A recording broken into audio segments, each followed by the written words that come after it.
All right. So again, welcome to the program, Agent Josephine with the author Damien Lewis. And Damien, I will let you have the floor. Thank you very much. It's great to be with you guys. I'm obviously speaking to you from the UK, so don't we just love technology?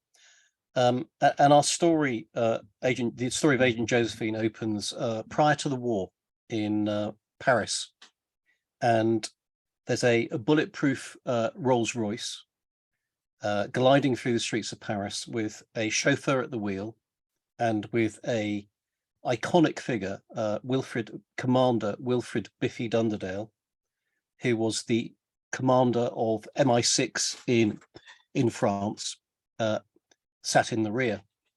Dunderdale is a standout figure in Josephine's story, and he's actually a standout figure in British intelligence circles today. So he is celebrated still as the role model for would-be trainee agents in the British Secret Intelligence Service till this day. Dunderdale's traveling across Paris with a bundle of documents, and he's taking them to the Deuxième Bureau. The Deuxième Bureau was the French intelligence service's counter-espionage branch. So that's the people who hunted down the spies. So their job really was to stop the spies of Nazi Germany from infiltrating France and gathering intelligence. And Dunderdale arrives at their headquarters, and he delivers that dossier of information to a chap called Colonel Paul Pelol. Pelol was the head of the German desk in the Deuxième Bureau. Why is that dossier important? It's important because it reveals what probably the greatest French pre-war traitor was doing in those months running up to the war. And at that moment, they had no idea of the identity of this man. They just knew his surname began with the initial A. And what this individual was doing was he was sending very, very sensitive documentation about the French Navy to the German Abwehr, the German intelligence service. And he was doing so via what's called a dead letter drop. So that's a secret, neutral, it could be anything, doctor surgery, post office box. And it was based in Dublin in Ireland. He was sending the documentation there, and a German agent was coming to pick it up. But what had happened is, via the assistance of the American intelligence service, we, the British intelligence service, knew this was happening and were intercepting those packages, copying the material, then sending it on to the German intelligence service with the aim of capturing who this person was. So Dunderdale delivers that material to Pelol, and shortly thereafter, the traitor makes his big mistake. So he sends a letter to the dead letter drop in Dublin saying, I will meet you in Antwerp in Belgium in a few days' time, and I'll be bringing with me 2 suitcases full of intelligence material. And by the way, the traitor known as A is doing this for financial reward. And Pelol, on a hunch with Dunderdale's help, decides to check all of the hotel registers in Antwerp for all of that weekend that they know that the traitor's going to be there. And lo and behold, as they search through them all, they find that an officer who's signed in as a French naval officer with the name of Aubert had checked into a hotel there. And so, using that information, they track down who this individual must be. They raid the battleship on which he serves, and they catch him in his office copying down the French naval codes. So what that means is, had he sent all of those to the Abwehr and the French intelligence and British intelligence service not found out, then come the outbreak of war, Nazi Germany could have read all the French naval codes and all their maneuvers, which would have been a disaster. And so at that stage, there's a decision to be made. Do they take such actions that will let the Abwehr, the German intelligence service, know that Aubert has been caught, or do they try and play a double game? And so what they do is they start feeding the Abwehr false intelligence, acting as if they are the traitor Aubert, and in that way they try and mend the damage that Aubert has done. And Aubert is put on trial eventually, and he's put to death as a standout French traitor. But what this makes underline so much to British and French intelligence services is how woefully ill-equipped the French are to deal with the number and the intensity of spies and special agents that Nazi Germany is either flooding France with or recruiting inside France itself. And the reason for that is the French intelligence service and actually the British intelligence service prior to the war were woefully underfunded, and actually very few in the political hierarchy were willing to listen to them. Why was that? It was because after the First World War, the Western democracies were battle weary. No one believed there would be another major global world war. And so nobody wanted to invest in their intelligence services. And so although the Secret Intelligence Service and the French intelligence services had warned their governments repeatedly that should Nazi Germany invade France, they believed France would fall and fall cataclysmically. No one was listening, and no one was willing to invest more money in the French intelligence service. So what do you do in that situation? Well, you have to recruit new agents. You can't pay them. You can't formally bring them onto your books, but there was a tradition of recruiting what were known as honorable correspondents, and honorable correspondents were basically freelance spies. These were people who, because of their background, their family, or their upbringing, or most commonly their work, took them into places where they could usefully spy. So as an example, authors and journalists tend to make very good honorary correspondents because they go places, they travel all over the world, they ask difficult questions and write them down. That's their job. Perfect spies. But so too do performers, and theatrical performers in particular, because they have a perfect reason to travel the world, to put on their shows, and they move in those very high circles, and they move around the world generally with voluminous tour luggage, which is perfect kind of place to hide intelligence. And so because of that, Paul Pelloul, the commander of the German desk in the Deuxième Bureau, comes up with the suggestion they recruit Josephine Baker as an honorary correspondent. So who was Josephine Baker? She was the most photographed, you could argue the most famous, most high-profile woman prior to the war. She was one of the most highly paid performers. She'd made her name first in New York on Broadway, on stage, generally dancing and less in song at that stage. But she had realized pretty quickly, so by her late teens, that as a Black woman in the States under the Jim Crow laws, she was always going to be challenged in terms of achieving what she really wanted to achieve. And so when she was age 19, she had heard that in Europe, there was much less racial segregation, much more ability to be who you wanted to be. And so when she was invited by an American impresario, theater manager, to travel to Paris and to headline a new show she was putting on called the Revue Negre in one of Paris's foremost theaters, Josephine was very tempted. And eventually she took her heart in her hands and left America for the first time and sailed on a liner for Paris. And there she had found, lo and behold, that much of what she'd heard was true. And she was very quickly embraced by not just Paris, not just France, but all of Western Europe, as first off, she toured with the Revue Negre all over the capitals of Europe, including into Germany at the time. And within a matter of years, she had become a standout star across the whole of Western Europe. And she became acclaimed not just for her dancing, but also then for singing and eventually in movie roles as well. So that's who Josephine was in the run-up to the war. Now, whether the Deuxième Bureau knew this or not, I'm not sure, but Josephine had actually herself come face to face with the horrors of Nazism. So she had toured first in Nazi Germany in the early 30s, taking the Revue Negre there. And she had done so to rapturous applause and standout reviews. But when she returned several years later, after Hitler had already come to power, she was supposed to do a 6-month tour. And she lasted 3 weeks.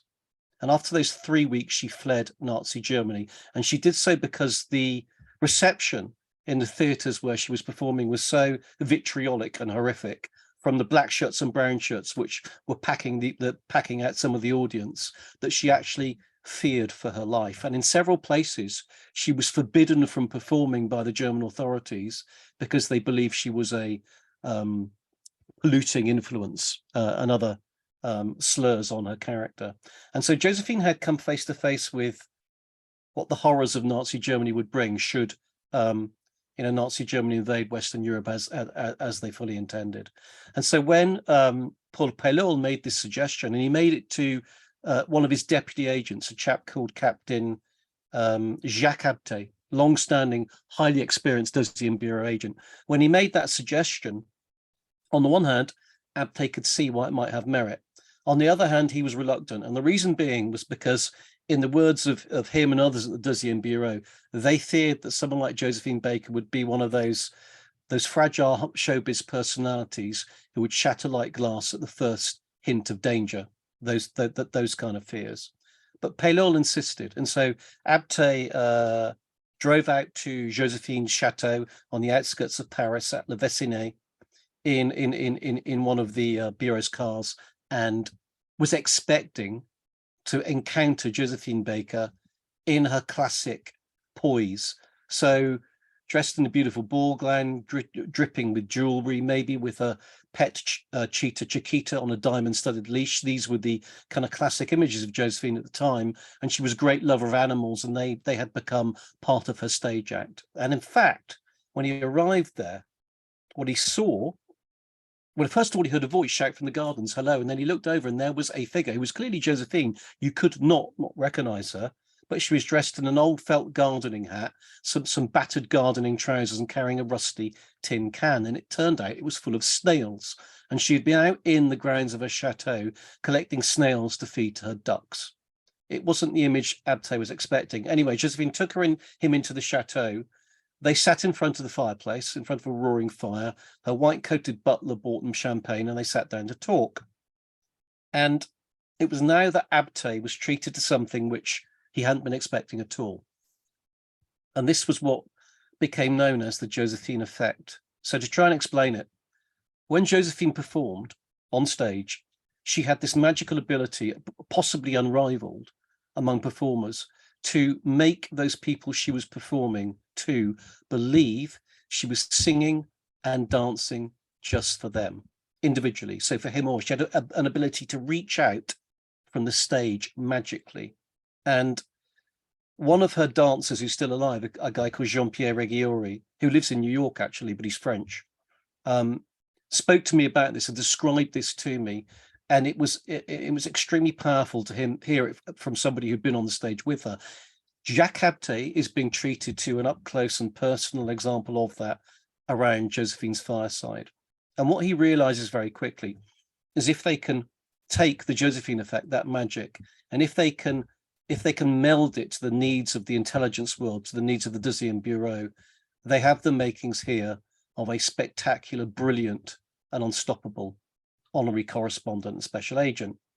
And so, of course, then comes the moment where he has to say, actually, I've come here to recruit you as a spy.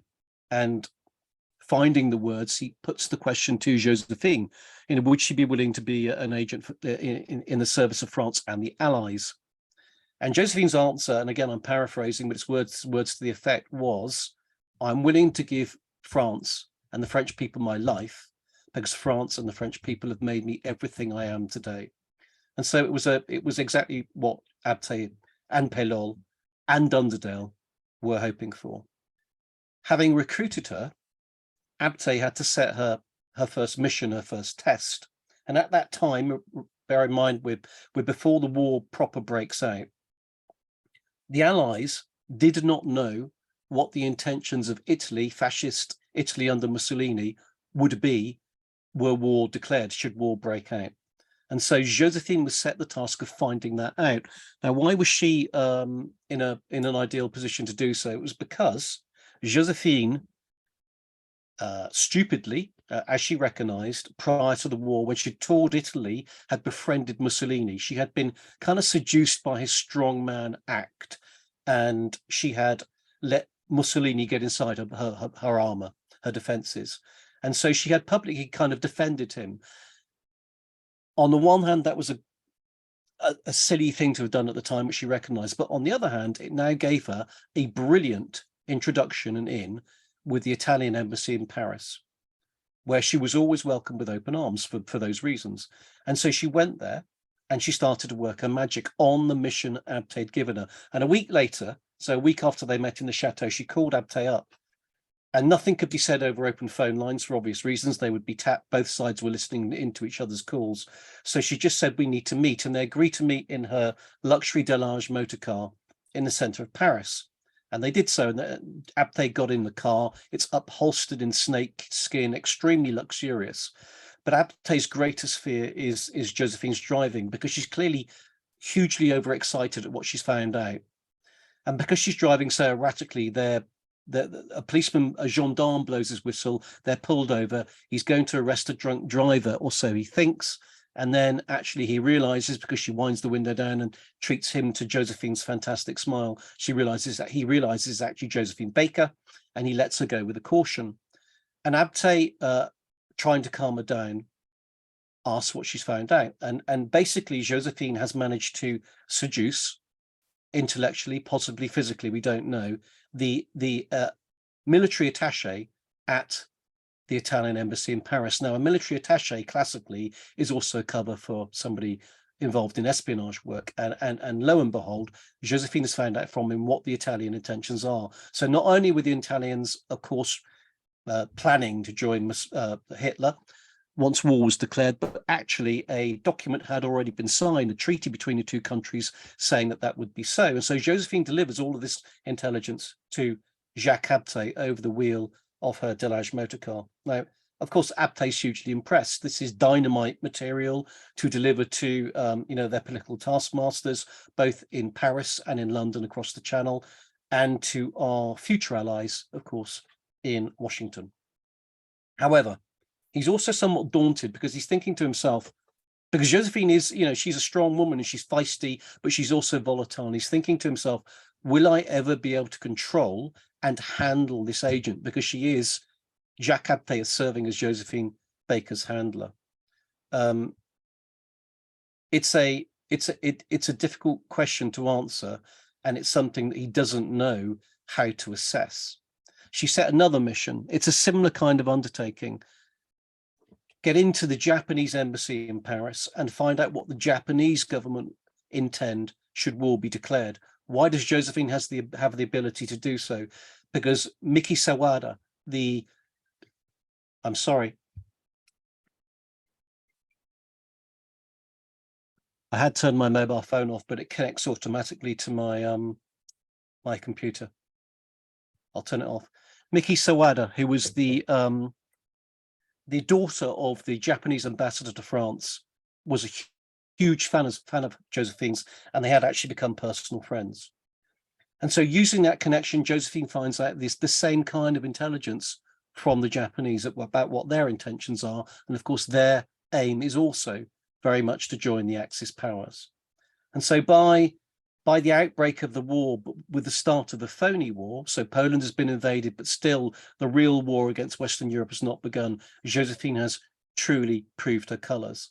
And then, of course, things turn very dark. The Blitzkrieg begins, the lightning war.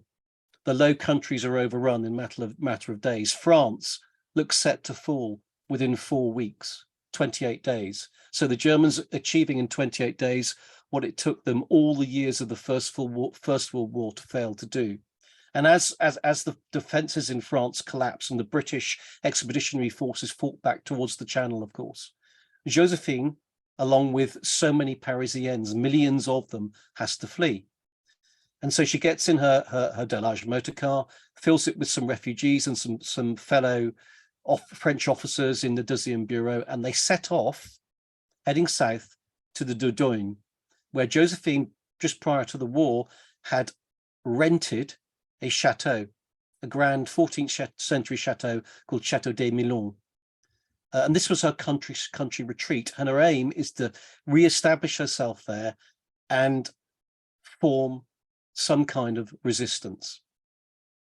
Now, a lot of people who've read my book have asked me the question, why did Josephine not simply flee? I mean, she was an American citizen, bear in mind. Not only was she an American citizen, she was a standout superstar, a brand prior to the war. She would have been at the front of the queue at the American embassy in Paris to get her stamps and her visas to catch a liner back to the USA. And many Americans were doing so, as you can imagine. Well, Josephine was never going to do that because she'd seen what Nazi Germany portended, and she knew there was only one choice but to stand and fight. And the reason, part of the reason was that in France, you know, and in Western Europe, she had finally found her chance to be free and to be everything she wanted to be. So if Nazi Germany invaded Western Europe and took Western Europe, and then of course their intention was fully to do the same with the United States, then where in the world could people like her flee to should that happen, should they succeed, should Berlin succeed in its intentions? And not only that, she'd actually been outed as an enemy of the Nazi state by Joseph Goebbels, who was the Nazi Germany's propaganda minister. So before the war, he'd published a kind of pamphlet outlining the decadent enemies of the Nazi state, and Josephine Baker was put on the front of that pamphlet. So she knew in her heart, not only was this a battle she had to fight, but in a sense, they were personally coming for her. So there was no way she was ever going to flee or run.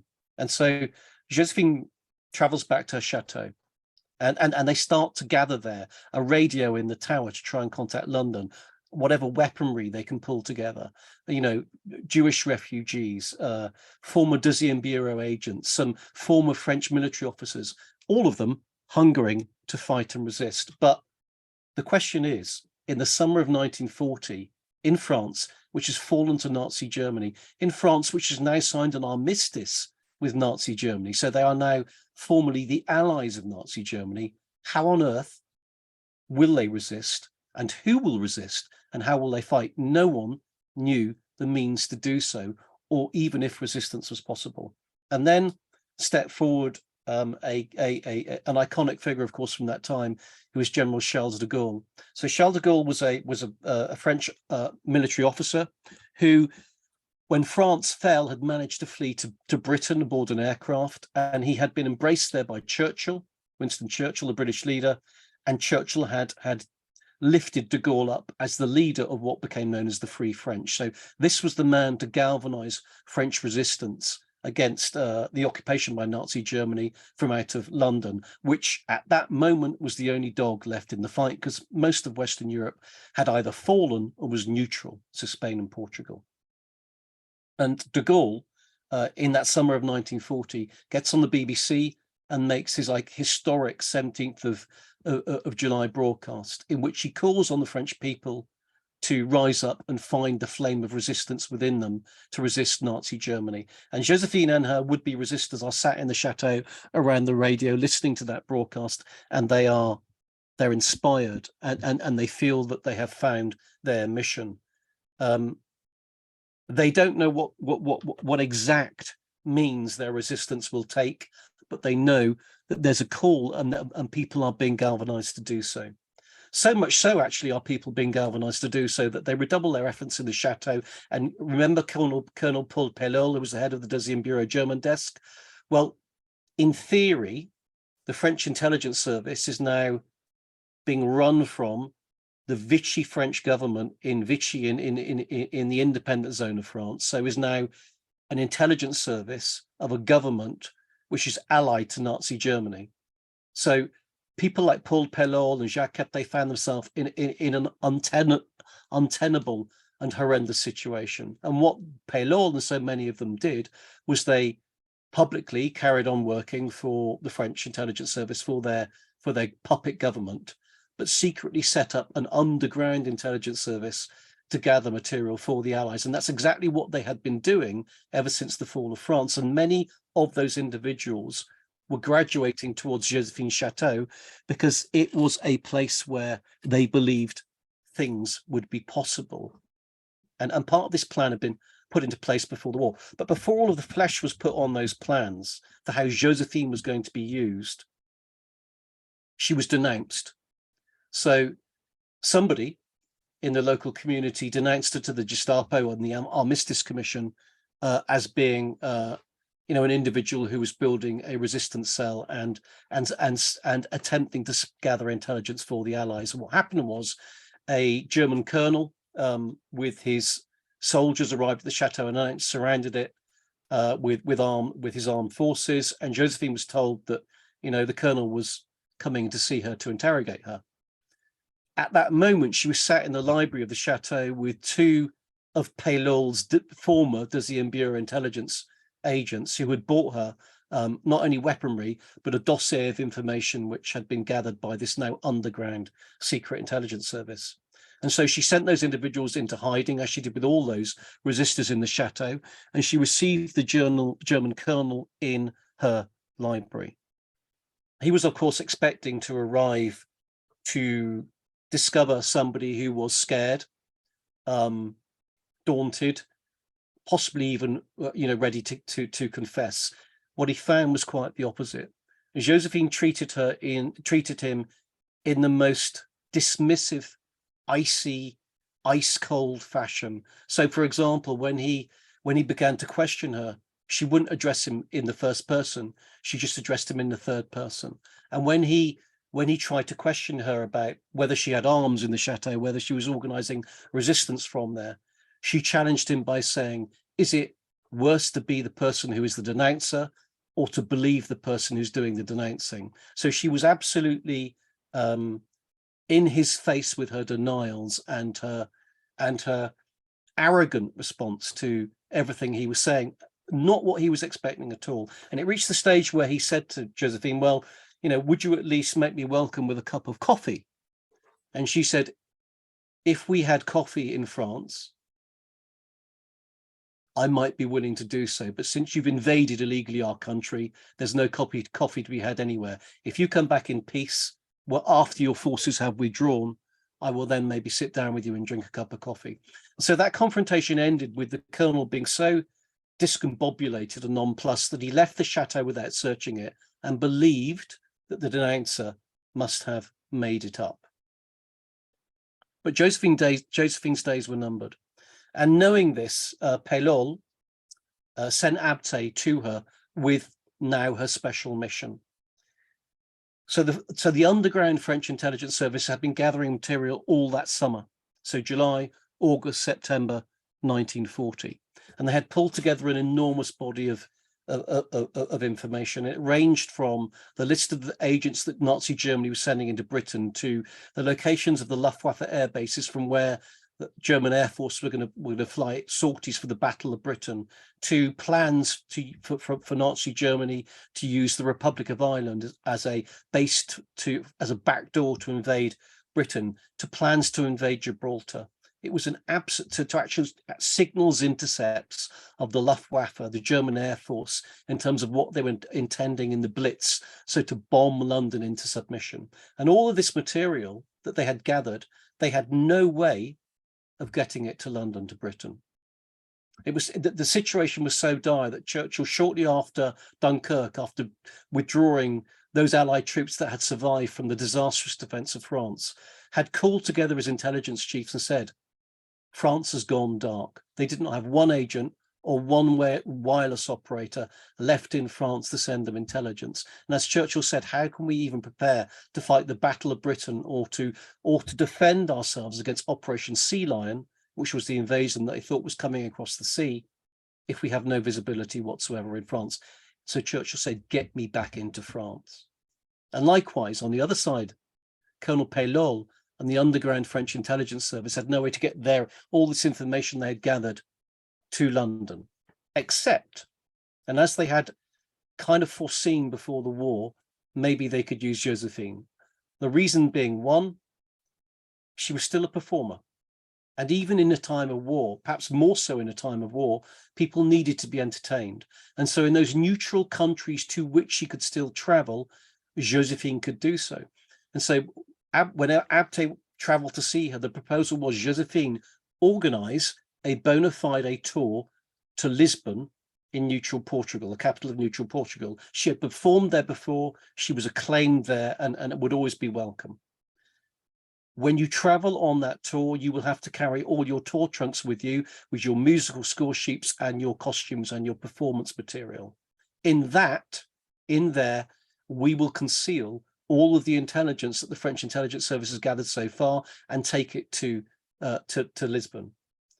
Why would that help? Because in Lisbon, in the British Embassy, there was, and very possibly still is, a cell of the Secret Intelligence Service. And so all that they would have to do was get it to Lisbon, whereupon Abte could take it to the British Embassy, deliver it into the hands of the British Secret Intelligence Service. And from there were direct daily flights by BOAC, a British airline, to Bristol Airport, and it could be flown direct to the UK. And from there, of course, spirited into Commander Wilfred Biffy Dunderdale's hands, who was now the French intelligence spy master based in Britain.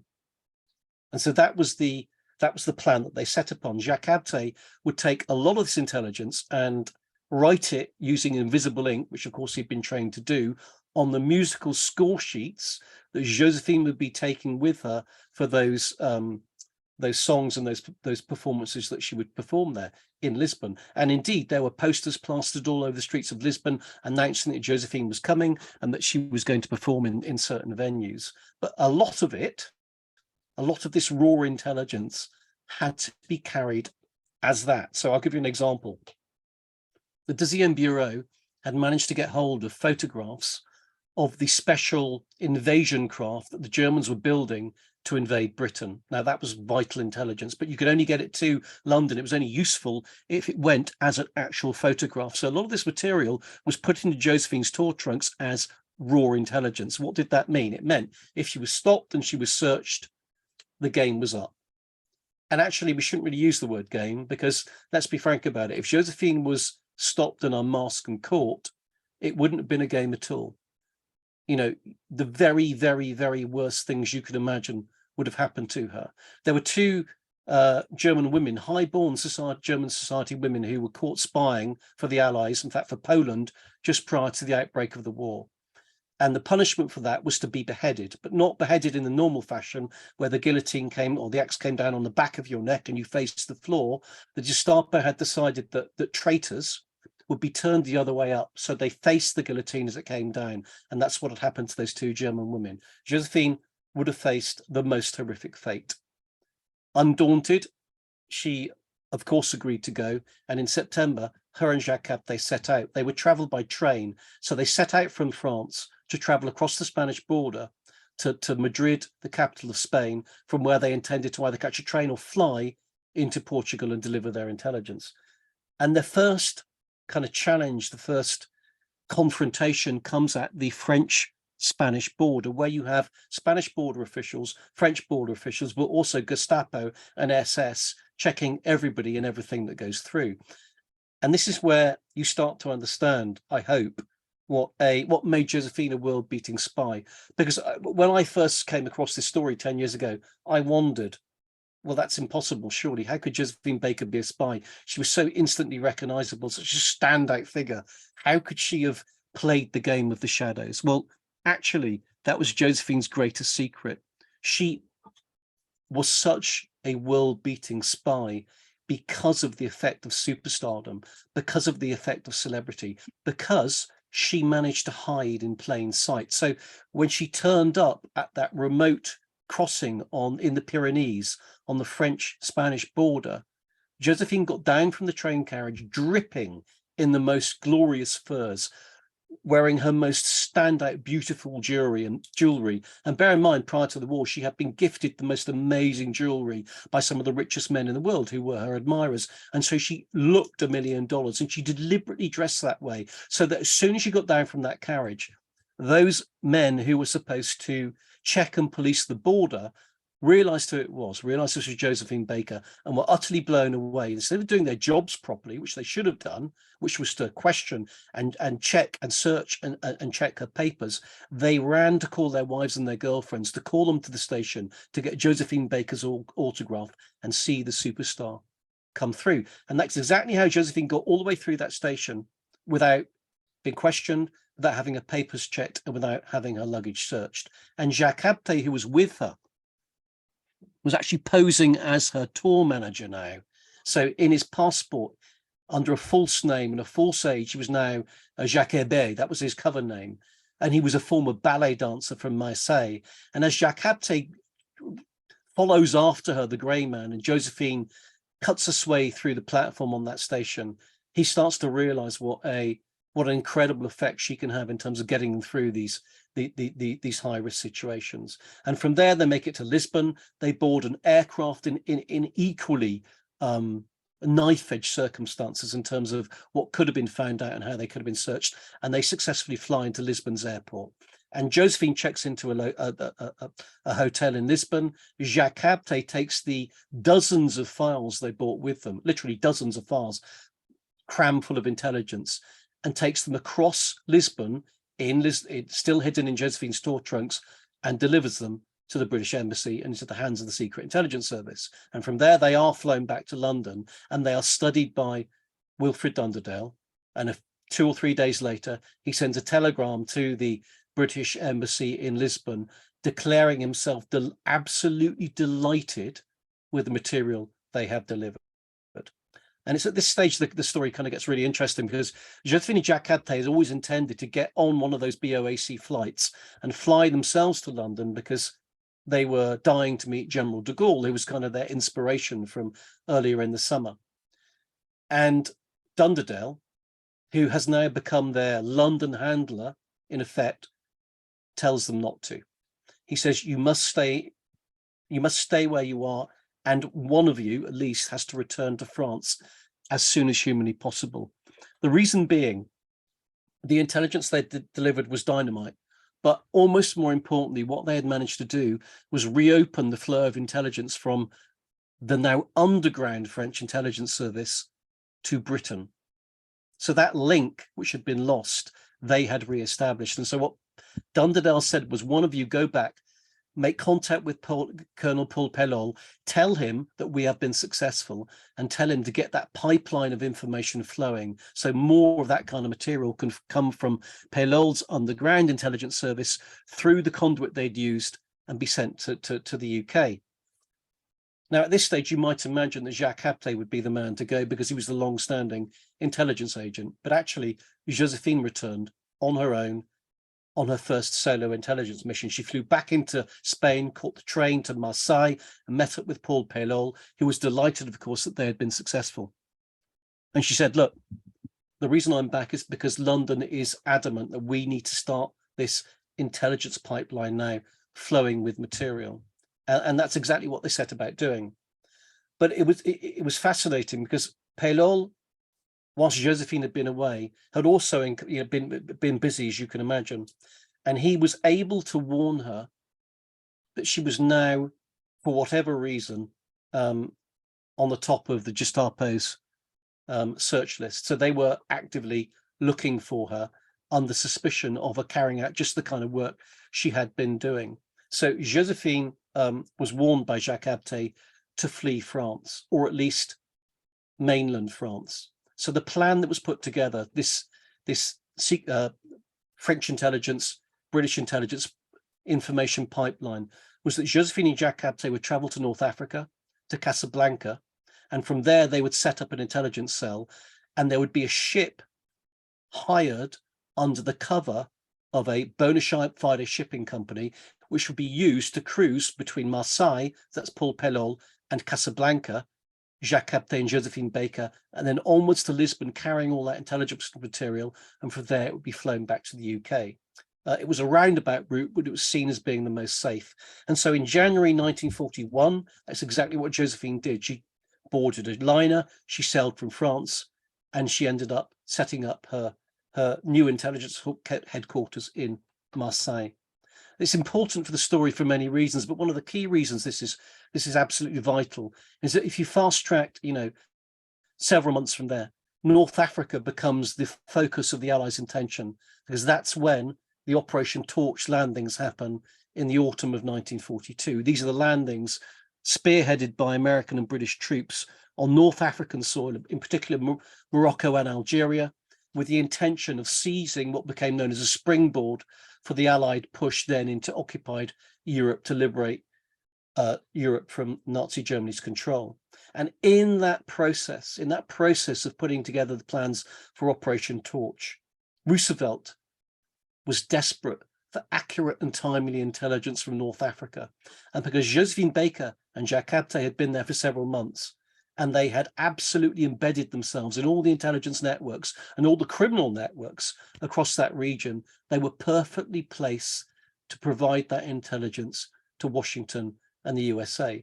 And so very shortly, we're talking by, mid 1942, Josephine and Jacques Capet are not only serving as agents of special agents for Free France and for Great Britain, but they are now also serving as special agents and spies for Washington and the USA. And I know we're running out of time, but it's a fascinating thing about Josephine's story.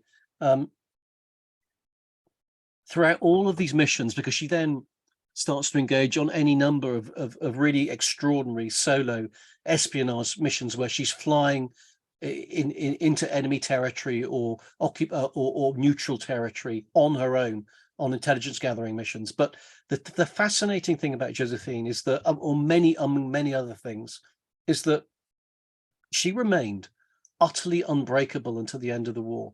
I mean, she served as a spy and increasingly as a performer for the troops right until VE Day and VJ Day, and actually went into the concentration camps at the end of the war to perform for the victims of the Holocaust.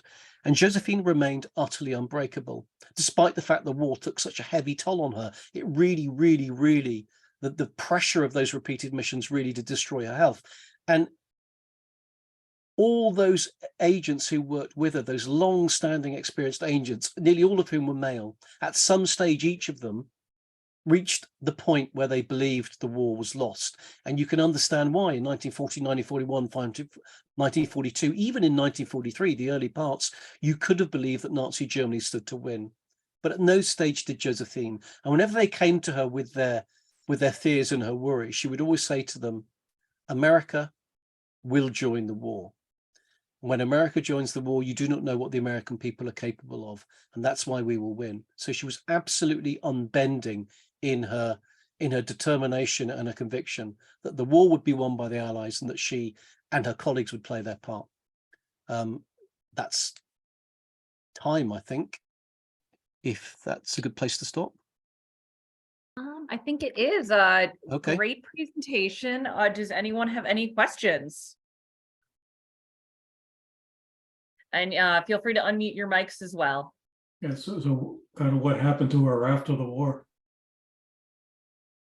So after the war, immediately after the war, Josephine was very ill. The war had really destroyed her health, and so she was in hospital for many months after the war. And during her time in hospital, she was awarded her first decorations by France. So she was given the Croix de Guerre and the Resistance Medal. And there was also a move in high French circles to give Josephine the kind of greatest honor of the French nation, which was the Légion d'honneur. It took until 1957 for that to happen.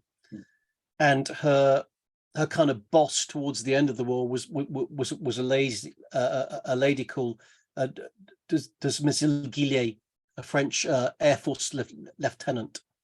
And she became Josephine's kind of champion after the war. And at one stage, Desmezil Guillet said in that kind of that to and fro over why Josephine had not been awarded the Légion d'honneur, is this because of her sex, because she's a woman, or is it because of her race, because she's a black woman, that France is refusing her the honor she deserves? Eventually, in 1957, it was awarded to her. So after the war, she kind of returned to being a performer. But whenever Josephine was asked by the media after the war, until her dying day, in fact, what was the thing she was most proud of, she would always say the war years, and they were the making of her. They turned her from this standout superstar, this absolutely iconic figure, to being a woman of substance, to being a woman on a mission. And that's what she always said about the war years. They transformed her in that way. And so after the war, there's a fascinating part in the book where after Operation Torch, the American commanders come to Josephine and say, will you perform for the troops? And she says, I will perform for the troops if they are not segregated. I will not perform for segregated troops. She's absolutely adamant about that. And the Americans see her perform, and they do desegregate the troops for her performance.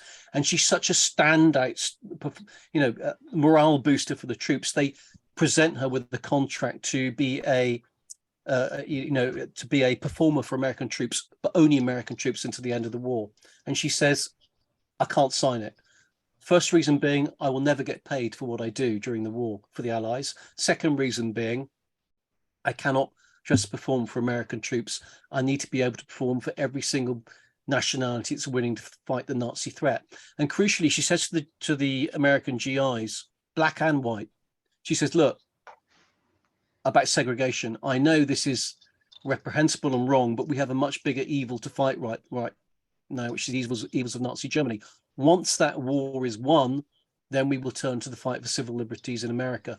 And so she takes up that mantle after the war. So she's a performer. She carries on in that standout star role, but she's also becomes a standout campaigner for civil liberties, to the extent that she eventually ends up speaking alongside Martin Luther King at the Washington Memorial during his historic appearance there. And actually, after Luther King is assassinated, his wife invites Josephine Baker to kind of take over as leader of the American Civil Rights Movement, and she actually has to decline. The reason she declines is that, and again, it's one of the tragedies of Josephine's story, is that one of the things she longed to be all her life was a mother, and really the effect of the war years, as I say, it destroys her health. She's told eventually that she will not be able to have children. So what she does, she adopts children from all over the world. And so she ends up with around a dozen of these children. She calls her a rainbow tribe, and they're from all parts of the globe. And because she's a mother with all these children, she feels she cannot give the time that being the leader of the American civil rights movement would need. But she continues to be very active in that until the day she dies. And so that's kind of a potted history of Josephine post-war. Thank you. Any other questions? Just a comment. It's great program, great presentation. Oh, thank you. Thanks to the library. Thank you. And what is the name of your book? So I see that. Is that the book behind you? Yeah, it's called Agent Josephine. Oh, okay. That's the one. Thank you. Thank you. Yeah. All right. Well, if there are no other questions, I know that Mr. Lewis, you said that you were looking to have a relaxing evening, so I will let you go and do that. But thank you very much so much for joining us. Thank you. And Great program. making this possible. Thank you. My pleasure, as always. All right. Have a wonderful night, you. and thank Thank you you. everyone for coming. Thank you. Here's Thanks, to the next Liz. time. Cheers. Bye. Cheerio. Thanks to the library, Liz. Great show. Oh, thank you. Bye. Bye-bye. All right. Have a good afternoon. Thank you. Yeah, and you. Cheers then. Bye-bye. Bye.